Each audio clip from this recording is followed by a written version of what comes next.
2005 সালের 7 মে ঝিনাইদহ শহরের bus terminal এলাকায় 25 শয্যা বিশিষ্ট শিশু হাসপাতালের ভিত্তিপ্রস্তর স্থাপন করেন তৎকালীন প্রধানমন্ত্রী বেগম খালেদা জিয়া।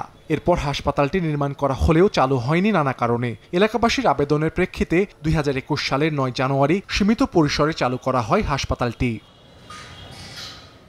রোগী ও স্বজনরা জানান, দীর্ঘদিন পর চালু হলেও নানা সংকট রয়েছে হাসপাতালটিতে। তৃতীয় শ্রেণীর কয়েকজন কর্মরত থাকলেও চতুর্থ শ্রেণীর কর্মচারী নেই একজনও। সংকট রয়েছে ওষুধ সরবরাহের। পরীক্ষা নিরীক্ষার জন্য কোনো ল্যাব না থাকায় বাড়তি টাকা খরচ করে বাইরে থেকে পরীক্ষা করতে হচ্ছে রোগীদের। শীঘ্রই হাসপাতালের সব সেবা চালুর দাবি তাদের। বেডের সমস্যা আছে, এখানে 25 শয্যা বিশিষ্ট হসপিটাল তো যারা আসে বাইরের থেকে অনেক লোক আসে এখানে, যদি এটা আরো অনেক ভালো হতো, যে ফুলটা আরো চালু হতো। সরকারের কাছে আশাবাদী যে আমাদের শিশু হাসপাতালটা স্বয়ংসম্পূর্ণ হোক।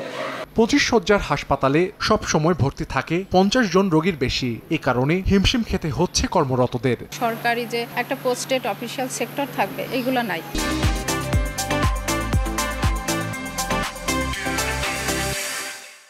সরকারিভাবে সাপ্লাই যে ওষুধগুলো আসে, এই ওষুধগুলো পর্যাপ্ত না। সংকটগুলো যদি নিরসন করা যেত, আমরা আশা করি যে আমরা এই ভবিষ্যতে আমরা আরো ভালো সেবা দিতে পারবো। কর্তৃপক্ষ বলছে, সরকারি বরাদ্দ কম থাকার কারণে স্থানীয় সহযোগিতায় চলছিল অন্যান্য কাজ। দেশের রাজনৈতিক অস্থিরতায় তাও এখন বন্ধ।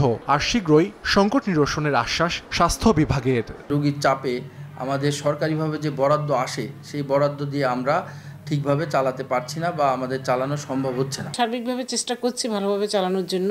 পাশাপাশি এখানে ল্যাব চালানোর জন্য আমি একাধিকবার চিঠি দিয়েছি, কিন্তু সেভাবে এখন পর্যন্ত কোনো রেসপন্স পাইনি। ল্যাবটা চালু হলে আমাদের শিশুরা আরও ভালো সেবা পাবে। আর এবং চতুর্থ শ্রেণীর কর্মচারী যদি আউটসোর্সিংয়ের প্রশাসনিক অনুমোদন পাওয়া যায়, তাহলে হাসপাতালটা আরও ভালোভাবে পরিষ্কার পরিচ্ছন্ন এবং অন্যান্য সেবা। হাসপাতাল কর্তৃপক্ষের তথ্য মতে, ঝিনাইদহ শিশু হাসপাতালে দৈনিক 2 বিভাগ মিলিয়ে প্রায় 400 রোগী চিকিৎসা সেবা নেন। সময় সংবাদ, ঝিনাইদহ।